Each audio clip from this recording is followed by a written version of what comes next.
Este es un mensaje del pastor John MacArthur, traducido y predicado en español para el mundo de habla hispana. Esta noche quiero que regresemos al capítulo 9 de Daniel, en donde nos quedamos hace 3 meses atrás y cubrimos los primeros 19 versículos antes de que nos fuéramos, y vamos a retomarlo ahí para nuestro estudio bíblico en esta noche.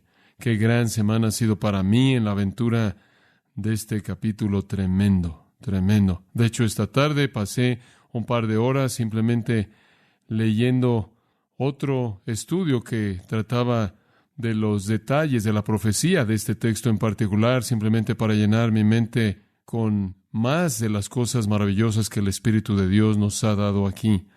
Al llegar al capítulo 9, versículos 20 al 27, llegamos a la profecía más maravillosa, exacta y sorprendente de toda la Biblia. En la mente de algunos escritores, esta es la defensa más importante de que la palabra de Dios, las Escrituras, han sido escritas por Dios. De hecho, Sir Isaac Newton una vez dijo, y cito, podemos basar la verdad del cristianismo únicamente en esta profecía hecha 5 siglos antes de Cristo. Fin de la cita. Podemos hacer que la verdad del cristianismo dependa en esta profecía únicamente. Una profecía monumental, una afirmación poderosa, y usted la verá conforme comienza a desarrollarse. Francamente, quiero decirle desde el principio que no vamos a acabarlo todo en esta noche. Es demasiado rico, hay demasiado aquí. Vamos a tomarnos el tiempo para que usted pueda entender la plenitud de todo lo que el Espíritu de Dios está diciendo.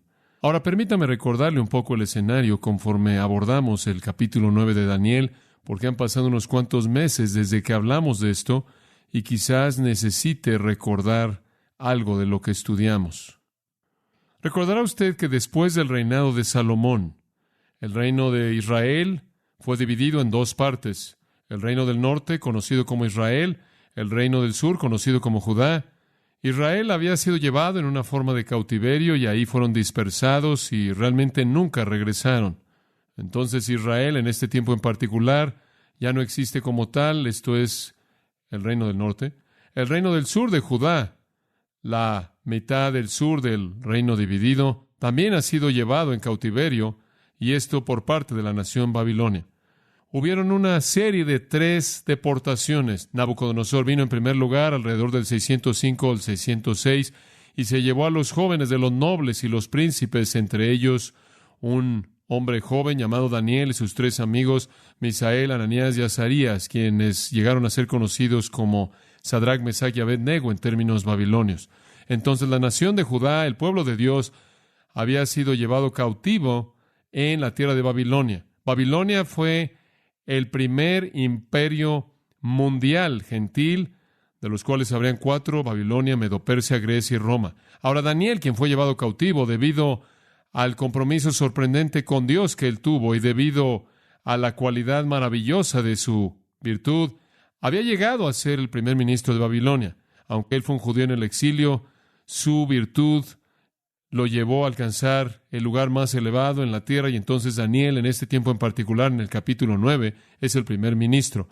El imperio babilonio, no obstante, ha sido derrotado. Y durante 1 año, los medos y los persas han estado en el poder, y el rey llamado Darío, quien yo creo que es el mismo que Ciro, Darío, siendo un título en lugar de un nombre, está en el poder. Y entonces encontramos que en este tiempo en particular, el pueblo de Dios ha estado en la cautividad por casi 70 años. Han soportado el imperio babilonio y la caída del imperio babilonio, y ahora están viviendo bajo el poder de los medo-persas. Lo que es interesante, Daniel de nuevo, debido a la capacidad de su naturaleza, debido a la virtud de su vida, debido al impacto que había hecho en la sociedad, mantuvo su posición en el imperio, aunque la estructura del imperio cambió.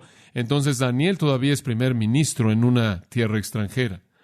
Algunos eruditos creen que es alrededor del 537 a.C., alrededor de ese tiempo, Israel ha estado en la cautividad, o Judá ha estado en la cautividad casi 70 años ya para este punto. De hecho, algunos creen que desde la primera deportación es el año número 69. Y debido a que Daniel estuvo en la primera deportación, él ha estado muy preocupado porque los 70 años están llegando a su fin, porque Daniel había sido expuesto a los escritos de Jeremías. Regrese al versículo 2 del capítulo 9. En el año primero de su reinado, del reinado de Ciro o Darío, el hijo de Asuero, yo, Daniel, miré atentamente en los libros el número de los años. Él estaba leyendo en el canon del Antiguo Testamento de que habló Jehová al profeta Jeremías. Ahora, Jeremías había mencionado varias veces que la cautividad sería una cautividad de 70 años.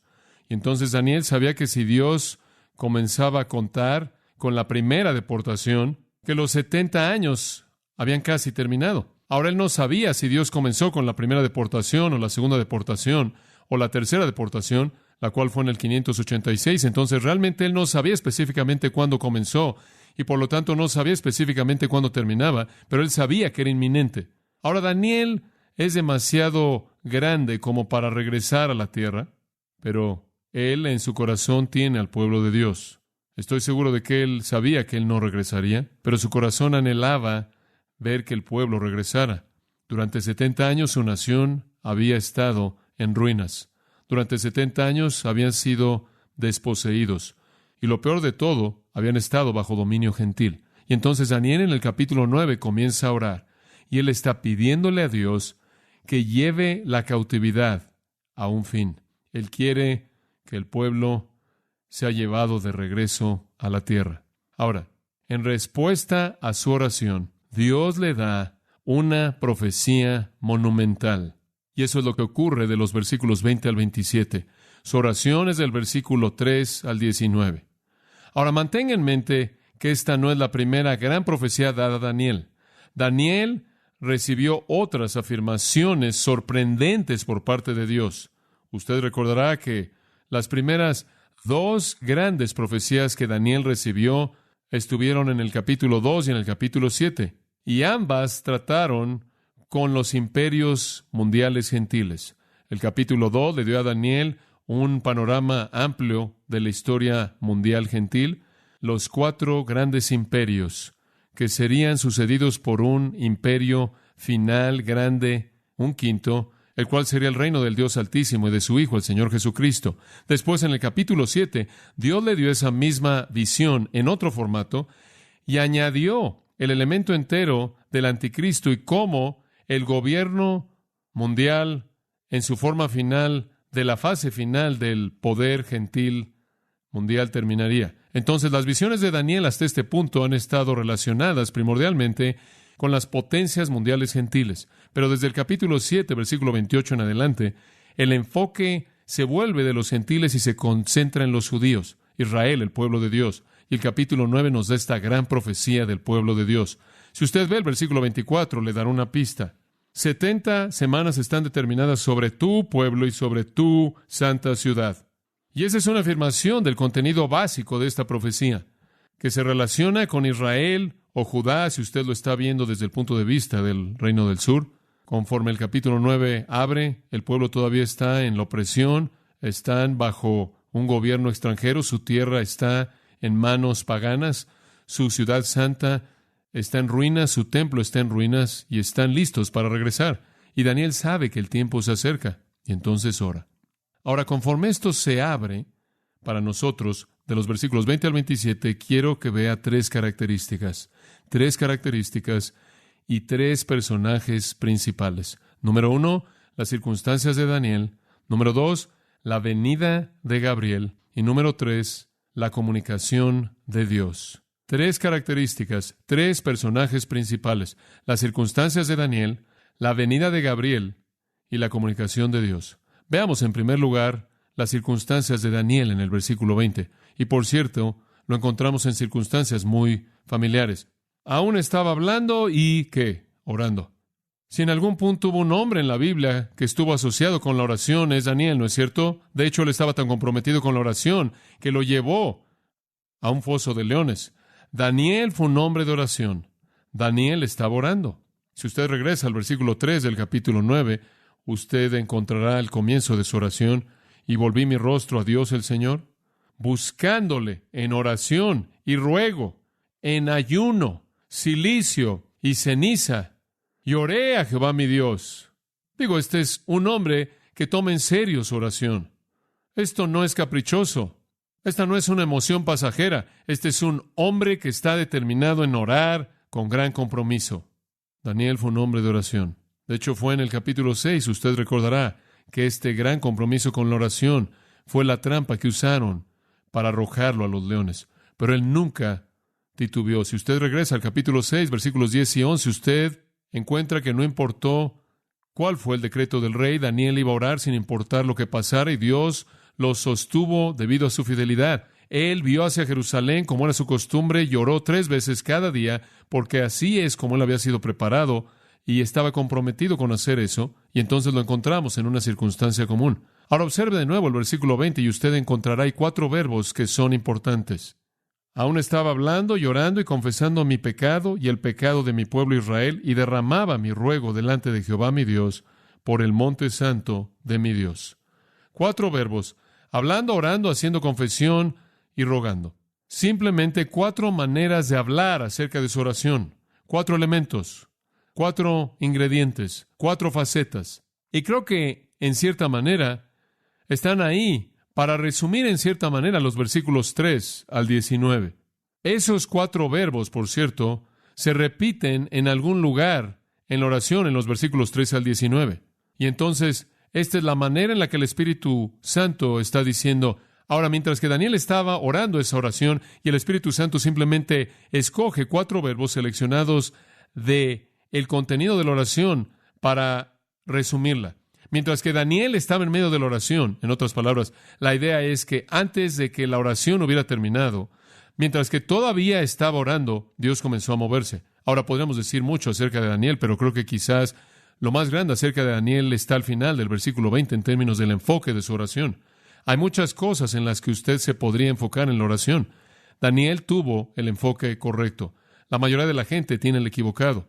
Créalo o no, la mayoría de la gente, la mayoría de nosotros incluidos, en la mayor parte del tiempo oramos para consumirlo en nuestros propios deseos. Esa es básicamente simplemente la manera en la que oramos. Señor, dame esto. Señor, protégeme de aquello. Señor, asegúrate de que tenga lo que necesito. Señor, yo. Pero ese nunca fue el enfoque de Daniel. Él estaba hablando, llorando y confesando su pecado y los pecados de su pueblo, Israel, y presentando su ruego, presentándolo delante de Jehová mi Dios. ¿Y con qué propósito? Por el monte santo de mi Dios. Fue por causa de Sión. Fue por la persona de Dios. Fue por su nombre santo. El monte representando toda su gloria. Él oró por la gloria de Dios y ese fue el corazón y el enfoque de su oración. Me entristece tanto cuando oigo a la gente decir, bueno, necesitas demandar esto de Dios y demandar aquello de Dios y debes decirle a Dios que te tiene que dar esto y tienes que reclamar esto y aquello. Daniel oró por la gloria de Dios, no por su satisfacción personal. Y en respuesta a eso, él recibió una profecía sin paralelos. Y creo que conforme pensaba en esto, no puedo evitar sino pensar que Daniel recibió una respuesta tan increíble. Me pregunto si mi vida de oración pudiera ser alterada de tal manera que Dios pudiera mostrar tal gracia como para hacer en mi vida simplemente una parte de las cosas maravillosas que hizo en la vida de Daniel. Y como resultado de eso, regresé a lo largo del capítulo y comencé a volver a aprender, porque había olvidado algunas de ellas ya para este punto. Volví a repasar las características de la oración de Daniel, que liberó una palabra como esta por parte de Dios. No podía evitar sino pensar, ¿qué hay en la oración de Daniel que causó una respuesta así? De hecho, en el versículo 21 dice, sí, mientras que estaba hablando en oración, el varón Gabriel, a quien había visto en la visión al principio, voló rápidamente y me tocó. Ahora escuche esto. Digo, el hombre ni siquiera había dicho amén antes de que el ángel llegara con la respuesta. Ahora, esa es la manera en la que debemos orar.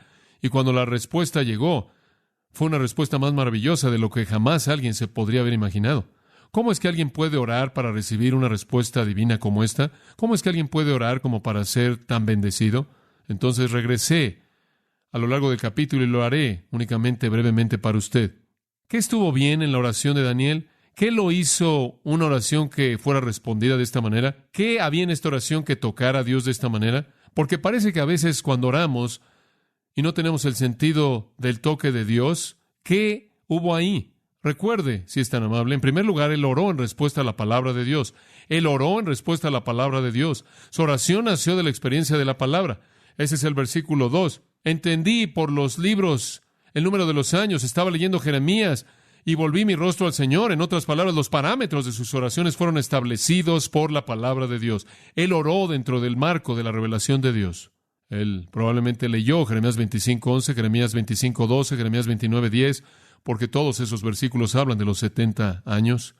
Y él dijo, yo sé cuál es el propósito de Dios. El propósito de Dios son 70 años. Y coherente con la revelación de Dios, ahora puedo orar, porque Dios envía a mi pueblo de regreso, porque es coherente con el marco de tiempo que Él ha establecido en su propia palabra. Entonces, lo primero que usted aprende de la oración es que la oración debe estar alineada con la revelación de Dios. Usted no puede orar de manera correcta a menos de que usted entienda los propósitos eternos de Dios. ¿Se da cuenta? En segundo lugar, y tengo que añadir eso simplemente porque es tan obvio, Él oró no solo en respuesta a la palabra de Dios, sino de acuerdo con la voluntad de Dios. Él dijo, Señor, tú ya has dicho que lo vas a hacer, entonces hazlo. De hecho, la única petición en la oración entera y todo lo que vemos de los versículos 13 al 18 es simplemente preparación. Y Él finalmente llega al versículo 19 y aquí está la petición. Oye, Señor, oh Señor, perdona, presta oído, Señor, y hazlo. Esa es la petición. Una palabra, hazlo. Dijiste que lo ibas a hacer, está en tu palabra que lo vas a hacer, es tu voluntad hacerlo, hazlo, según la voluntad de Dios. Si pidierais algo en mi nombre, de acuerdo con mi voluntad, lo haré. Entonces Daniel dice, dijiste que lo harías, hazlo. Así debemos orar. Él oró en tercer lugar, con ferviencia, versículo 3, volví mi rostro. Ese es un hebraísmo para hablar de un espíritu determinado. Volví mi rostro a Jehová Dios. Y Él lo tomó en serio, Él ayunó. De hecho, algunos comentaristas creen que Gabriel comenzó a volar cuando Él comenzó a ayunar, antes de que Él siquiera comenzara a orar, porque Dios con toda seguridad no quiso oír su petición antes de que Él supiera lo que Él iba a pedir. Él estaba determinado, Él fue ferviente. Él oró con abnegación, versículo 4, hice mi confesión. Digo, el hombre comenzó con el hecho de que él no era digno, ¿verdad? Cuando usted va a la presencia de Dios, usted tiene que ir en base a esa premisa, que usted no es digno. Y Él oró por otros. Ese realmente fue el corazón de su oración. Notará en el versículo 5, nosotros, versículo 6, nosotros hemos, versículo 7, nosotros, todo Israel, versículo 8, nosotros, nuestro, nosotros, versículo 10, nosotros, versículo 11, todo Israel, nosotros, hemos, nosotros. No hubo nada egoísta en su oración. Él oró por Israel. Entonces Él oró en respuesta a la palabra de Dios, según la voluntad de Dios, con ferviencia, abnegación, oró por otros, oró con confesión, ¿no es cierto? Ese es el número 6. Versículo 5 dice, hemos pecado, hemos cometido iniquidad, hemos actuado impíamente, nos hemos rebelado, hemos dejado tus preceptos, tus ordenanzas, nunca hemos oído a tus profetas. Como puede ver, Él está enfrentando su propio corazón, el corazón de su pueblo. Él oró en séptimo lugar dependiendo de Dios, dependiendo de manera total de Dios. Él dijo, eres un gran, versículo 4, Dios asombroso, tú guardas tu pacto, tú muestras misericordia a aquellos que te aman y a aquellos que guardan tus mandamientos. En otras palabras, Él oró su oración en dependencia de la promesa absoluta, incambiable, de un Dios incambiable. Y finalmente yo diría que se enfocó en la gloria de Dios. El punto entero de su oración estuvo en la gloria de Dios. Eso fue todo. Hazlo por causa de ti, versículo 19. Oh Señor, oye, oh Señor, perdona, oh Señor, escucha y no te tardes. Y aquí viene, por causa de ti, oh mi Dios, por tu ciudad y tu pueblo que es llamado por tu nombre. Este es tu pueblo y tu ciudad y tu nombre están en juego. Y Él estaba orando. Y Él estaba orando de la manera correcta. Hay otra pequeña nota acerca de su oración también en el versículo 21, obsérvelo. Dice al final del versículo que el ángel Gabriel vino, y me gusta esto, vino a mí como a la hora del sacrificio de la tarde. Ahora, eso es algo muy especial, la hora del sacrificio de la tarde. Daniel había traído su oración a Dios en un tiempo muy, muy especial. Este era el tiempo del sacrificio de la tarde. Y también era un tiempo de oración, 3 de la tarde era el tiempo. Esdras 9 indica que este tiempo también fue un tiempo de oración en el versículo 5. Pero tradicionalmente este fue un tiempo muy especial en la tarde. Daniel, cuando estaba viviendo en Jerusalén antes de la cautividad como niño, habría recordado, el humo se levantaría del templo porque un cordero había sido matado y el cordero era matado para el pecado y ofrecido a Dios. Los pecados eran confesados. El que traía al cordero colocaba sus manos sobre el cordero y de esta manera simbolizaba identificación y confesaba su pecado con sus manos sobre el cordero y después el cordero era ofrecido como un sacrificio. Daniel habría recordado eso y él también habría recordado que se ofreció una comida y también una ofrenda de bebida asociada con ese sacrificio. Pero permítame tan solo darle un pequeño pensamiento aquí. ¿No es interesante que 69 años después él todavía es fiel al sacrificio de la tarde, aunque él no ha estado en uno durante 69 años y aunque no hay un templo que él vea? Ahora, ya hay un hombre que no olvida, y esa fue la clave de su éxito espiritual. Muchas personas se fueron de Israel, se metieron en una tierra pagana y olvidaron todo, pero no Daniel. Recordar de nuevo ancla el alma. Y entonces él recordó. Él pudo recordar, aunque no había habido un sacrificio desde el 586 antes de Cristo. Y ahí estaba él, y qué momento tan apropiado fue para confesar sus pecados. Él estaba confesándolos. Y yo simplemente creo que diariamente a las 3 de la tarde pudo haberlo hecho porque, debido a la tradición en la que él fue creado, su tiempo de confesar pecados, aunque no se había ofrecido sacrificio. Y entonces Daniel vino a Dios en oración, pero él vino con un sentido de la necesidad de una limpieza. Entonces él estaba orando. Las circunstancias de Daniel. En segundo lugar, la venida de Gabriel. Versículo 21. Y este es realmente un texto maravilloso. Observe y vea lo que sucede. Aún estaba hablando en oración cuando el varón Gabriel, a quien había visto en la visión al principio, volando con presteza, vino a mí. Ahora, qué cosa tan sorprendente. Daniel todavía está orando y el ángel llega antes de que él siquiera termine. Ahora, eso le dará a usted una pequeña idea de cuán rápido vuelan los ángeles. El cielo no está muy lejos cuando usted tiene un cuerpo sobrenatural. Observe que dice el varón Gabriel o el hombre Gabriel. Ahora, eso no es para negar que él es un ángel. Únicamente es para identificarlo con la aparición previa en el capítulo 8, versículo 16, porque en el capítulo 8, versículo 16, recordará cuando Daniel estaba ahí en la costa del río Ulai, él oyó la voz de un hombre y la voz del hombre lo llamó y dijo: Gabriel, haz que este hombre entienda las visiones. Entonces, cuando él se acercó en donde yo estaba y cuando él vino, tuve miedo y caí sobre mi rostro y él me dijo: entiende, oh hijo del hombre, y demás. En el 8º capítulo, Daniel confrontó a Gabriel, el ángel, en una forma humana. Y la razón por la que él es llamado aquí, el varón Gabriel, probablemente es mejor entendida como una manera de identificarlo con la misma forma visible. Como puede ver, si él hubiera venido únicamente como un ser espiritual, Daniel no habría sabido que era Gabriel, porque Daniel no habría sabido cómo se veía Gabriel, pero fue Gabriel. Y yo creo que Dios quería que Daniel supiera que era Gabriel. ¿Por qué? Porque yo creo que Gabriel es un ángel mensajero de clase 1. Y Daniel debía saber que esta era una entrega de alta prioridad, de prioridad 1, y que él estaba recibiendo a Gabriel. Entonces la referencia al varón Gabriel no es una negación de que él es un ángel, sino que sirve para ligarlo con la visión del capítulo 8, versículos 15 y 16, en donde él apareció en la forma de un hombre. Y Daniel hace ese comentario cuando él dice a quien había visto en la visión al comienzo. Por cierto, también podría notar también que la palabra para varón aquí, la palabra ish, algunas veces es usada de un siervo y podría ser en ese sentido también que él es llamado hombre porque él actúa como un siervo de Dios. Y por cierto, la palabra Gabriel, ¿alguna vez ha pensado en esa palabra? Las últimas 2 letras de esa palabra significan el nombre de ¿quién? De Dios. Y literalmente él significa el fuerte, Dios el fuerte. Y la primera parte de Gabriel viene de la palabra hebrea, básicamente la palabra es Gabar. Y Gabar significa el fuerte. Entonces es el hombre el fuerte, Dios el fuerte. O es el hombre fuerte de Dios, el fuerte del Dios fuerte. Ese es su nombre. Y él fue el mensajero celestial clave. ¿Quién fue el que le anunció a Zacarías el nacimiento de Juan el Bautista? Gabriel. Y él fue el hombre más grande que jamás vivió hasta su época. Jesús dijo eso en Mateo 11:11. Anuncio importante.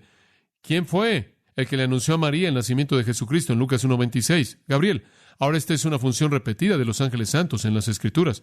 Los ángeles estuvieron involucrados en la revelación de la ley a Moisés. Usted puede encontrar eso en el 7º capítulo de Hechos, en el sermón de Esteban.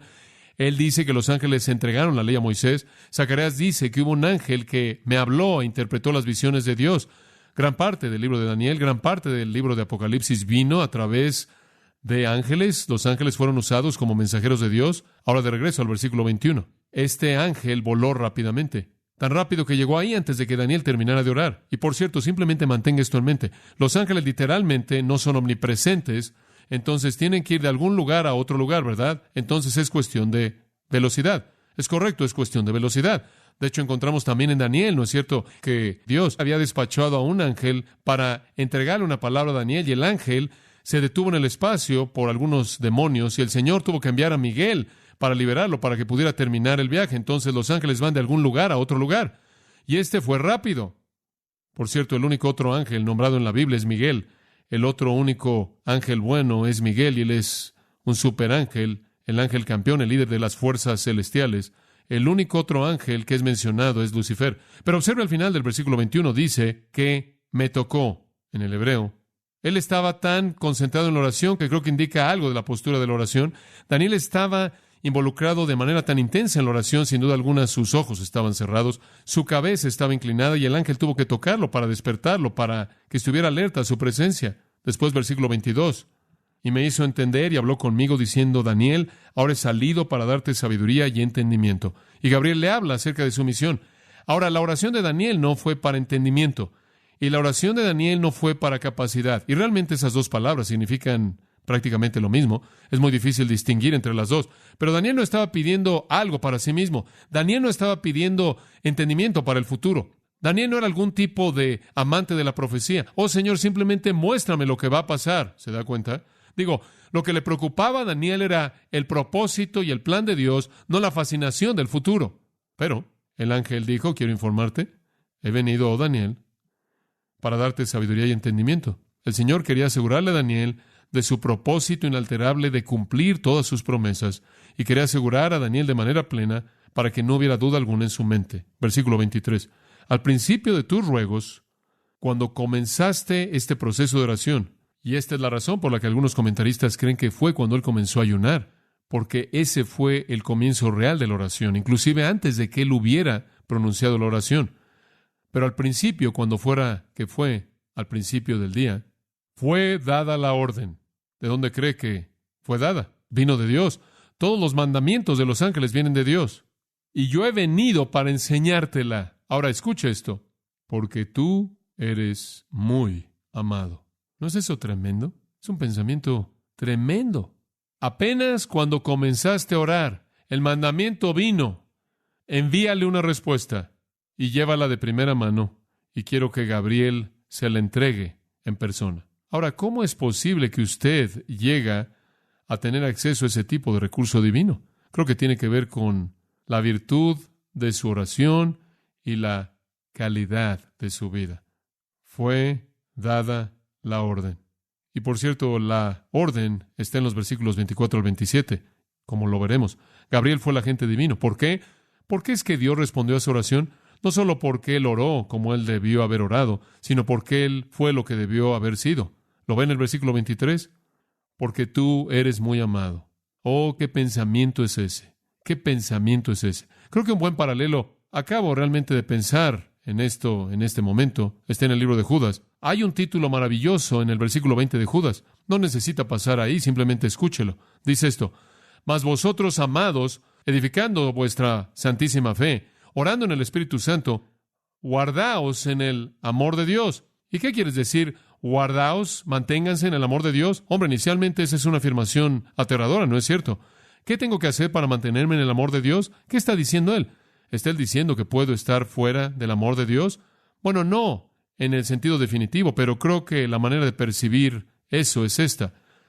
Hay, por así decirlo, si usted traza un círculo en el suelo en algún lugar, simplemente para efectos de una imagen mental, y un gran círculo, y asume que dentro de ese círculo, y por cierto el círculo tiene una O alrededor de él, y eso representa una gran palabra en el Nuevo Testamento. ¿Cuál es? Obediencia. Entonces lo llamo el círculo de la obediencia. Pero usted traza este círculo grande, y mientras que usted está dentro de él, ahí es en donde llueve el amor de Dios. Ahí es donde el amor de Dios está liberando bendición en su plenitud. Ahora, mientras que usted se mantiene dentro de ese círculo, usted está manteniéndose en el amor de Dios. La bendición de Dios siempre va a ser derramada en los obedientes. Tan pronto como usted sale de ese círculo y usted comienza a ser desobediente, no es que Dios ha dejado de derramar la bendición. Es que usted se acaba de salir de los parámetros en los que eso está sucediendo. No es que Dios dice, oh Daniel, te amo más que nadie más. Lo que Él realmente está diciendo es, Daniel, tú estás en una mejor posición que la mayoría para recibir la bendición que quiero darle a todos. Pero debido a la ausencia de virtud en sus vidas, no lo puedo hacer. En otras palabras, hay cierto tipo de vida que lo coloca usted en el centro mismo del círculo de la lluvia de la bendición eterna de Dios. Y ahí es exactamente en donde Daniel estaba. No sé usted, pero ahí es donde yo quiero estar. ¿Quiere usted estar ahí? Yo pienso en esto y después pienso en Juan. Él dice, porque tú eres muy amado. Y Juan, cuando él escribe acerca de sí mismo, él dice, y ahí estaba Pedro, y estaba Andrés, y ahí estaba Jacobo, y después ahí estaba el discípulo a quien ¿qué? Jesús amaba. Digo, ¿por qué llamarse a usted mismo Juan cuando usted se puede llamar así, verdad? Y entonces Daniel, no solo debido a que su vida de oración era correcta, sino que su virtud era correcta, estaba tan bien, él fue grandemente amado por Dios. ¿Sabe lo que eso también me dice? Eso me dice que Dios tiene la capacidad de responder a mi obediencia, que Dios de hecho derrama bendición cuando yo soy obediente a Él. Yo quiero ser muy amado porque quiero experimentar lo que eso significa para su gloria. Entonces Él dice, al final del versículo 23, ¿entiende? ¿Pues qué? Debido a que eres muy amado, quiero que entiendas la visión, quiero que entiendas el asunto. Usted tiene que pensar y escuchar con atención. Una mejor manera de entender la palabra visión sería traducir la apariencia, porque realmente no es una visión. Este es el ángel Gabriel real, ahí en algún tipo de forma física. Es una aparición real de Gabriel en lugar de una visión, y entonces Dios le envía a su ángel, y vemos las circunstancias de Daniel y la venida de Gabriel. Esto nos lleva, en tercer lugar, a la comunicación de Dios. La comunicación de Dios. Versículos 24 al 27. Simplemente escucha esto. 70 semanas están determinadas sobre tu pueblo y sobre tu santa ciudad para terminar la prevaricación y poner fin al pecado y expiar la iniquidad, para traer la justicia perdurable y sellar la visión y la profecía y ungir al santo de los santos. Sabe pues y entiende que desde la salida de la orden para restaurar y edificar a Jerusalén hasta el Mesías príncipe, habrá 7 semanas y 62 semanas se volverá a edificar la plaza y el muro en tiempos angustiosos.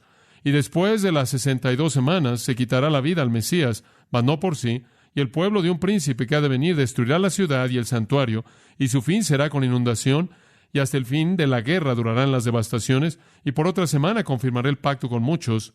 A la mitad de la semana hará cesar el sacrificio y la ofrenda.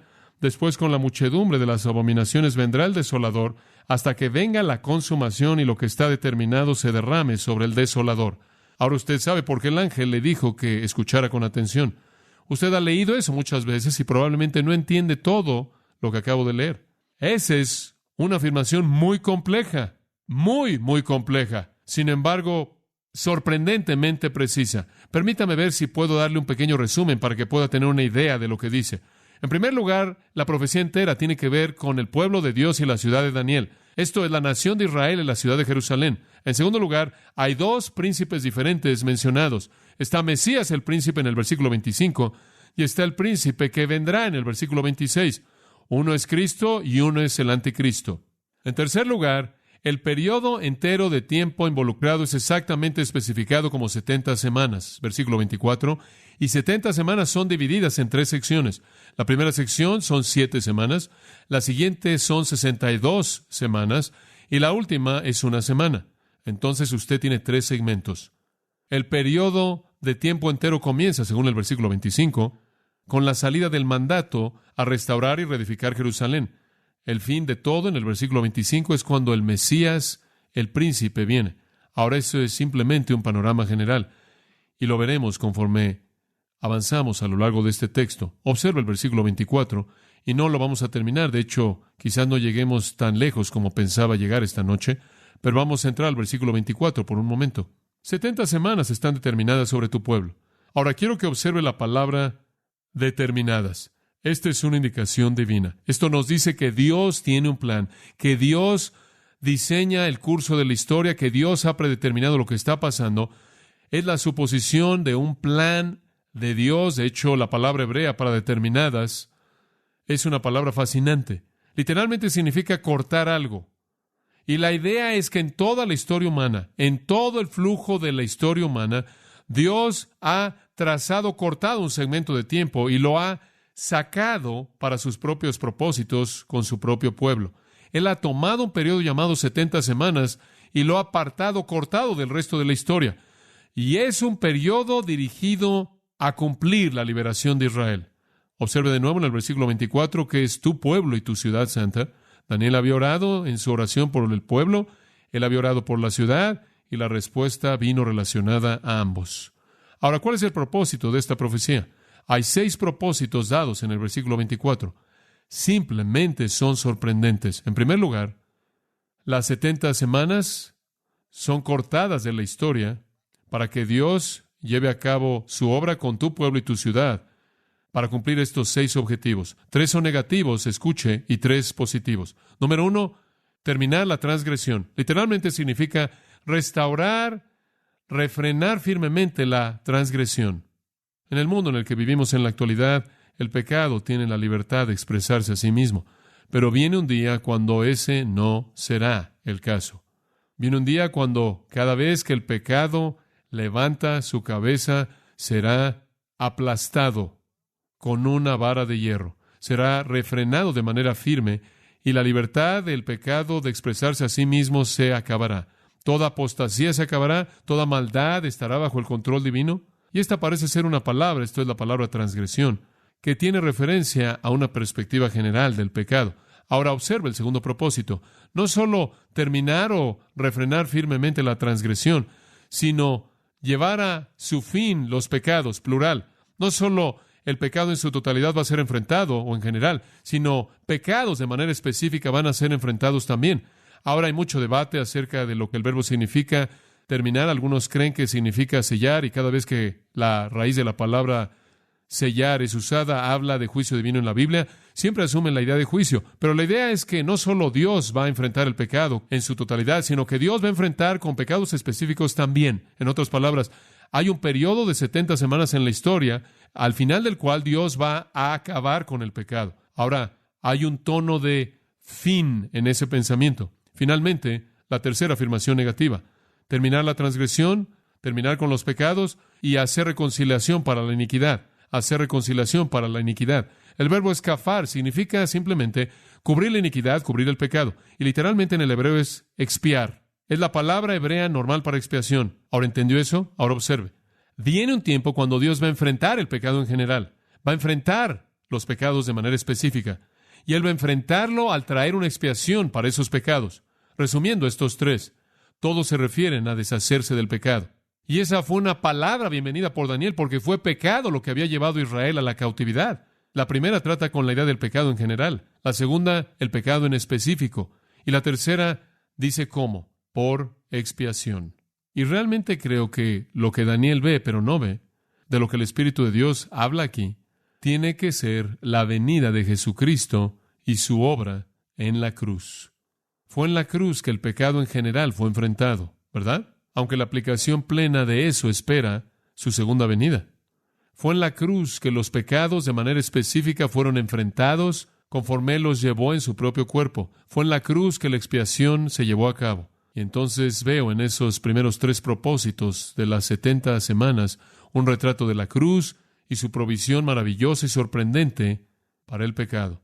La cabeza de Satanás fue herida. ¿En dónde? En la cruz.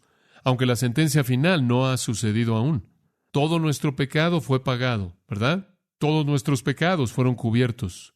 No solo se cubrió el problema general de una naturaleza de pecado, sino que también recibimos de la cruz el perdón de todo pecado específico. Entonces el pecado está siendo cubierto aquí. Después hay 3 propósitos positivos para las 70 semanas. Número 1, traer justicia eterna. ¡Qué gran intercambio! Usted quita el pecado y usted trae la justicia eterna. Literalmente está en el plural, es la justicia de las edades, la justicia de los eones, la justicia permanente de la eternidad. La justicia toma el control permanente. Ahora escuche esto. Los judíos nunca vieron en el Antiguo Testamento la distinción entre la primera y la segunda venida de Cristo y el espacio que había entre ellas. entonces usted puede tener una profecía en el Antiguo Testamento que llega a la cruz y es seguida inmediatamente por un entendimiento del reino, porque el espacio o la época de la iglesia es un misterio. Entonces, las primeras tres son cómo es que Dios va a enfrentar el pecado, y las siguientes tres, cómo es que Él va a establecer la justicia eterna. La quinta dice que Él sellará la visión y la profecía. En otras palabras, vendrá un fin para la revelación, vendrá un fin para las profecías, vendrá un fin para las visiones. ¿Por qué? Porque en su reino grande, glorioso y eterno, cuando esté finalmente establecido, conoceremos como somos conocidos, la revelación cesará, todo el conocimiento será nuestro. Algunos creen que Él está hablando de que se terminará el Nuevo Testamento, que está diciendo que el canon del Nuevo Testamento será terminado. Pero no adopto esa postura por la razón que dice que habrá un fin para la profecía, y habrán profecías y visiones que ocurrirán al inicio del reino, según Joel 2. Entonces tiene que haber lugar para eso en el futuro.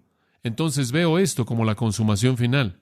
Y no puede ser demasiado quisquilloso con encajarlo todo en un pequeño bosquejo cronológico.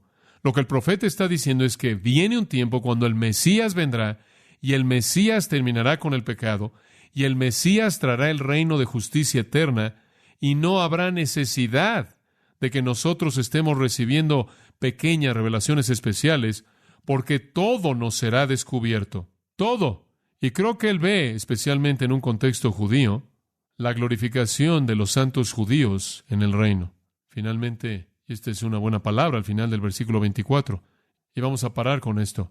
Ungir, ahora escucha esto, el santo, o mejor, un santo de santos, o un santísimo. Ahora, ¿qué es esto?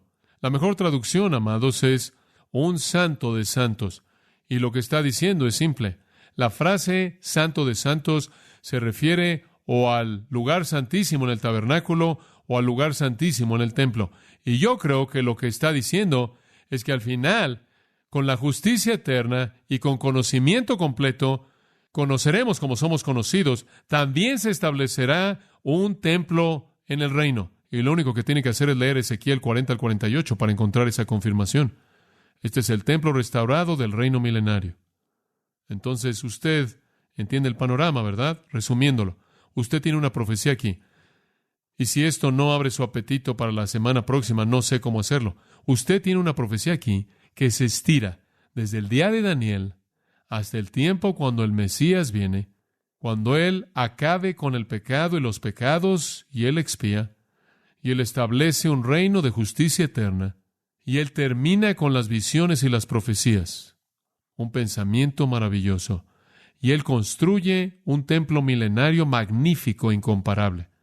Esta profecía se estira desde el día de Daniel hasta el final. Y lo que es sorprendente es que el profeta nos dice exactamente cuánto va a ser. 70 semanas. 70 semanas. Las primeras tres partes negativas de esta perspectiva parecen apuntar a la cruz. Los segundos tres puntos positivos parecen ir más allá de la cruz hasta el reino. Y eso nos muestra que hay un espacio aquí. Sabemos que serán 70 semanas desde el tiempo de Daniel hasta el final. Pero también sabemos que esas 70 semanas están divididas en tres secciones. Primero hay un periodo de 7 semanas, después hay un periodo de 62 semanas, y después hay un periodo final de 7 semanas. Vamos a descubrir que hay un espacio ahí que explica la distinción entre la venida de Cristo la primera vez y la segunda vez. Ahora, si usted quiere saber específicamente qué son las 70 semanas, venga usted el próximo domingo y le voy a decir. Permítame tan solo reiterar, conforme partimos en esta noche, ¿qué es lo que el Espíritu de Dios le ha dicho a usted en esta noche? Creo que el resumen de lo que yo percibo en mi propio corazón es esto. Daniel recibió las mejores cosas que Dios jamás podía darle. ¿Y sabe usted qué es lo mejor que Dios jamás puede dar? Un sentido de su propia presencia. ¿Qué quiero decir con eso? Quiero decir que no son cosas. Lo mejor que usted puede jamás recibir por parte de Dios es su palabra, traída a su presencia bajo la entrega de sus propios ángeles. ¡Qué pensamiento! ¡Qué pensamiento! El Nuevo Testamento afirma que sus ángeles todavía son ministros, que Dios puede traer a nuestras vidas grandes realidades de su trono mismo. Ahora, no quiero ser místico en esto, Solo quiero estar en el lugar en donde puedo conocer lo que es ser muy amado para que pueda experimentar toda la bondad que Dios desea dar. No estoy buscando visiones o revelaciones, sino únicamente percibir que Dios ha traído a mi corazón la verdad de su palabra que ya ha sido revelada de una manera muy especial.